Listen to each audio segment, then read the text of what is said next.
은혜로우신 하나님, 오늘도 또 하루의 삶을 주시고 첫 시간 하나님을 예배케 하심에 감사합니다. 오늘도 우리 예배를 기쁘게 받아 주시옵소서. 예수님 이름으로 기도드립니다. 아멘.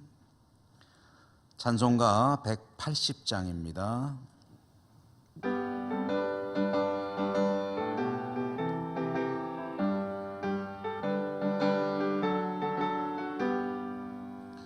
하나님의 나팔 소리 전지진동할 때에 예수 영광 중에 구름 타시고 천사들을 세계 만국 모든 곳에 보내어 구원받은 성도들을 모으리.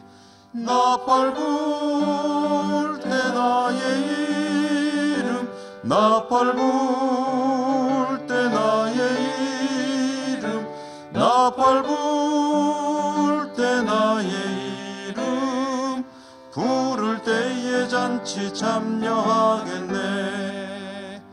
무덤 속에 잠자는 자 그때 다시 일어나 영화로운 부활 승리 얻으리.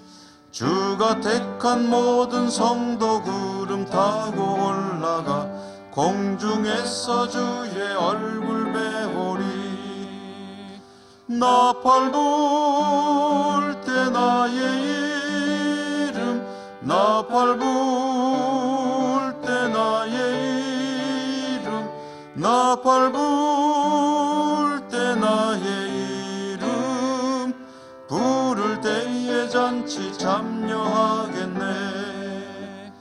주님 다시 오실 날을 우리 알 수 없으니 항상 기도하고 깨어 있어서 기쁨으로 보좌 앞에 우리 나가서도록 그때까지 참고 기다리겠네. 나팔 불 때 나의 이름, 나팔 불 때 나의 이름, 나팔 불 때 나의 이름, 부를 때에 잔치 참여하겠네. 오늘 마태복음 24장 29절에서 35절까지 읽겠습니다. 마태복음 24장 29절에서 35절까지를 한 절씩 교독하도록 하겠습니다. 35절까지. 그날 환란 후에 즉시 해가 어두워지며 달이 빛을 내지 아니하며 별들이 하늘에서 떨어지며 하늘의 권능들이 흔들리리라. 그때 인자의 징조가 하늘에서 보이겠고 그때 땅의 모든 족속들이 통곡하며 그들이 인자가 구름을 타고 능력과 큰 영광으로 오는 것을 보리라. 그가 큰 나팔 소리와 함께 천사들을 보내리니 그들이 그의 택하신 자들을 하늘 이 끝에서 저 끝까지 사방에서 모으리라. 무화과 나무의 비유를 배우라. 그 가지가 연하여지고 잎사귀를 내면 여름이 가까운 줄을 아나니 이와 같이 너희도 이 모든 일을 보거든 인자가 가까이 곧 문 앞에 이른 줄 알라. 내가 진실로 너희에게 말하노니 이 세대가 지나가기 전에 이 일이 다 일어나리라. 천지는 없어질지언정 내 말은 없어지지 아니하리라. 아멘. 오늘도 말씀의 은혜가 함께 하시기를 기원합니다. 오늘 무화과 나무 비유라는 제목으로 잠시 말씀을 나누도록 하겠습니다. 계속해서 마태복음 24장을 읽고 있는데요, 마태복음 24장은 종말에 관한 주님의 말씀이다 라는 이야기를 드렸죠. 오늘 말씀도 그 이야기의 연속인데 오늘 말씀에 보면 인자가 오실 때, 곧 주님이 다시 오실 때 우주적인 이와 같은 일들이, 현상이 있게 될 것이다 라는 것을 들려주시는 내용입니다. 어떤 현상이 있게 되느냐, 해가 어두워진다, 달이 빛을 내지 않는다, 별들이 하늘에서 떨어진다, 하늘의 권능들이 흔들린다. 그때 주님은 구름을 타고 오신다. 큰 나팔 소리와 함께 천사들을 보내신다. 주님께서 택하신 백성들을 사방에서 모으신다. 이런 말씀들을 들려주십니다. 하늘에서는 이런 일이 벌어지고 땅에서 구원받은 백성들을 천사들이 이제 다 모을 때 또 어떤 일이 있게 되냐면 모든 족속들이 통곡한다고 했습니다. 이 땅에서 벌어지는 일이죠.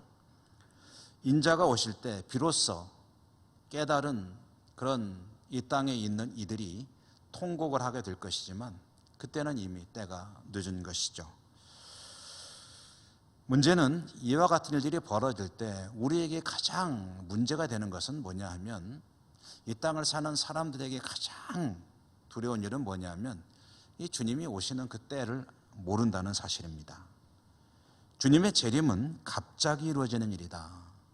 이것은 믿는 사람이든 안 믿는 사람이든 누구에게나 참으로 두려운 일이 아닐 수가 없습니다. 만약에 주님이 언제 오실지를 미리 알 수만 있다면 좋겠죠. 잘 알아서 대비할 수 있을 테니까. 만약 내일 오신다.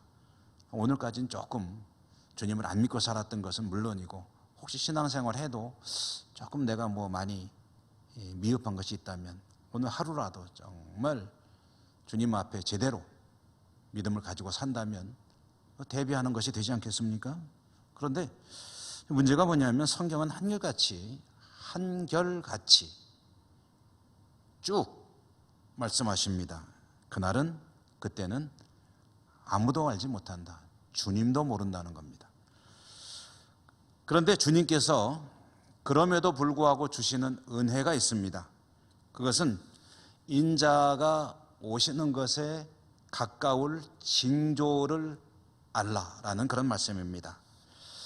이것을 이제 오늘 말씀해 보면 무화과 나무의 비유를 들어 말씀하시는데요. 무화과 나무가 있는데 가지가 연해지고 잎사귀를 내기 시작하면 그게 무슨 징조냐면은 이 여름이 왔다는 징조다라는 그런 말씀입니다. 이와 같이 무화과 나무가 이런 모습을 보일 때에 여름이 가까워짐을 알 수 있듯이 주님께서 마지막 때를 계시하는 그런 징조들이 있을 때에 그때에 주님의 오실 날이 가까워짐을 깨달으라 라고 말씀을 하십니다. 주님 오실 날은 아무도 모르지요. 그러나 징조를 통해서 깨달음을 얻으라 라고 말씀하시는데 주님께서 말씀하신 징조들이 무엇이 있었습니까? 그제 새벽까지 말씀을 쭉 이어서 생각해 본다면 전쟁도 있죠. 기근도 있죠.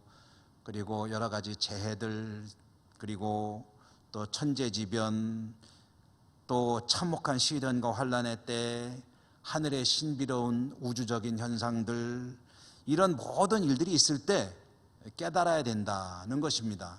무엇을요? 이 징조들을 통해서 주님의 오심이 가까워지고 있다라는 사실을 깨달으라는 말씀인데요. 그런데 여기에도 또 한 가지 좀 애매한 것이 있습니다. 뭐냐면 가까워지는 것이지 그게 얼마나 남은지를 알 수는 없는 것입니다. 그러므로 주님께서 징조를 통해서 깨달으라라고 하시는 말씀은 얼마나 남았나를 알라는 그런 말씀이 사실은 아닙니다. 이런 징조를 통해서 반드시 주님이 오신다는 사실을 되새기고 또 되새기라, 그 깨달음을 얻으라라는 말씀입니다. 시기는 알 수 없습니다. 그러나 반드시 오십니다. 반드시 오신다는 사실을 깨달으라라는 말씀으로 이해해야 되겠습니다. 오늘 말씀 35절에 보면 그렇게 말씀하시죠. 천지는 없어지려니와 주님의 말씀은 없어지지 않는다. 천지는 없어져도 주님은 결코 변함이 없으신 분이시다. 그러므로 주님이 다시 오시는 것도 틀림없는 언젠가 있게 될 일인데, 그런데 이러한 징조들을 볼 때에 주님이 반드시 오시지 라는 사실을 깨닫고 다시 깨어 하나님 앞에 올바른 믿음으로 살아가야 할 것이다 라는 말씀을 오늘 들려주시는 거죠. 코로나 시대를 살고 있는 우리들, 어지러운 세상이죠. 무엇을 깨닫습니까? 여러분, 코로나 이 현상을 보면서 무엇을 깨닫습니까? 오늘 말씀과 짝을 지어본다면 우리는 또 한 가지를 깨닫게 됩니다. 이 세상은 유한한 것이고 영원한 것이 아니다. 언젠가 이 땅의 모든 것들이 다 무너져 내릴 때 주님이 다시 오실 것이다. 이 세상은요, 우리가 발 딛고 살아가는 이 땅은 영원한 것이 아닙니다. 언젠가는 무너져 내릴 수밖에 없는 유한한 것입니다. 우리에게 영원한 것은 오직 주님의 말씀, 그리고 주님의 나라에서 살아가게 될 영원한 생명, 그것밖에 없다는 것을 깨달아야 할 것입니다. 그리고 그 믿음을, 그 깨달음에 의한 믿음을 가지고 하루하루를 소중히 살아야 하고 주님의 뜻을 추구하는 삶이 되어야 한다. 그것을 깨달아야 된다라는 그런 말씀입니다. 중요한 것은 언제냐가 아닙니다. 중요한 것은 반드시 주님은 다시 오신다는 사실입니다. 오늘 하루 그 사실을 기억하면서 승리하시는 복된 하루 되시기를 주님 이름으로 축원합니다. 기도하겠습니다. 그렇습니다. 주님 계시하셨듯이 주님은 반드시 오십니다. 그러나 우리는 마치 우리의 삶이 영원한 것처럼 그 사실을 망각하고 살 때가 많습니다.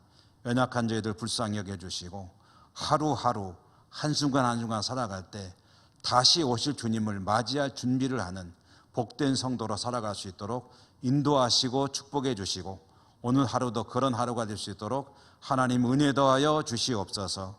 예수님 이름으로 감사하고 기도드립니다. 아멘.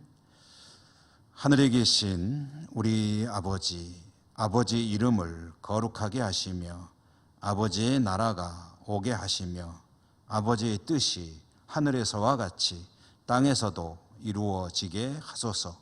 오늘 우리에게 일용할 양식을 주시고 우리가 우리에게 잘못한 사람을 용서하여 준 것 같이 우리 죄를 용서하여 주시고 우리를 시험에 빠지지 않게 하시고 악에서 구하소서. 나라와 권능과 영광이 영원히 아버지의 것입니다. 아멘. 여러분, 오늘도 우리 기도하십시다. 기도하실 때 여전히 힘겨운 코로나와의 싸움 위에서 기도하시기 바라고 백신 접종을 통해서 코로나가 극복될 수 있도록 기도하시기 바랍니다. 세계 각국 곳곳에 여러 가지 뉴스들을 듣죠. 우리의 기도가 필요한 여러 세계 지구촌 평화와 일들을 위해서 기도하시고 또 복음을 전파하는 선교사들을 위해서 기도하시고 우리의 전 땅이 하나님 은혜 가운데 계속해서 발전해 나갈 수 있도록 기도하시고 환우들을 비롯해서 어려움 당한 이들을 위해서 기도해 주시기 바랍니다. 교회가 회복되는 일을 위해서도 계속해서 기도해 주시고요. 하나님 앞에 이 모든 기도 제목과 함께 여러분의 기도도 드리시기 바라고요. 다 같이 기도하겠습니다.